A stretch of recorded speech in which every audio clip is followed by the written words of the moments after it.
বিয়ের দিন সারা রাত বাসর রাত জেগে সকালবেলা তো আমাদের সবার অবস্থা খারাপ। তো যাই হোক, ঢুলু ঢুলু চোখেই চলে এসেছি প্যান্ডেলে সকালবেলা টিফিনটা করার জন্য। সকালবেলা আমাদেরকে খেতে দেওয়া হয়েছিল গরম গরম নানপুরি আর তার সাথে কাবলি ছোলা।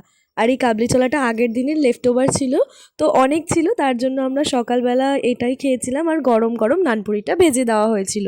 এছাড়াও ছিল 2 রকম মিষ্টি, গুড়ের মিষ্টি ও গোলাপ জামুন। সকালবেলার টিফিনটা সারার পর আমরা সব ভাই বোনরা মিলে বসে বসে আড্ডা মারছিলাম। তো এখন অনেকটা বেলা হয়ে গেছে, তাই দুপুরের খাওয়ার জন্য চলে এসেছি আবার প্যান্ডেলে। আর এখানে দেখো সবাই মিলে খেতে বসে পড়েছি একসাথে। আর এখানে তো মেয়ের বাড়ির লোকেরা নতুন জামাইকে সুন্দর করে খেতে দিয়েছিল সমস্ত কিছু দিয়ে সাজিয়ে। তাহলে চলো এবার তোমরাও দেখে নাও দুপুরবেলার মেনুতে সেদিন কি কি ছিল। প্রথমেই ছিল টমেটো দিয়ে মুসুরির ডাল, তার সাথে বেগুন ভাজা, এবং তারপরেই ছিল কাতলা মাছের ঝোল। এরপরে দিল টমেটোর চাটনি এবং পাঁপড় ভাজা, তারপরে ছিল গুড়ের রসগোল্লা আর গোলাপ জামুন। শেষ পাতে ছিল একটা ভ্যানিলা আইসক্রিম। এরপরেই আসছে বিদায়ের ব্লগ। আর তোমরা কিন্তু আমার চ্যানেলটা সাবস্ক্রাইব করতে একদম ভুলো না। Thanks for watching, by.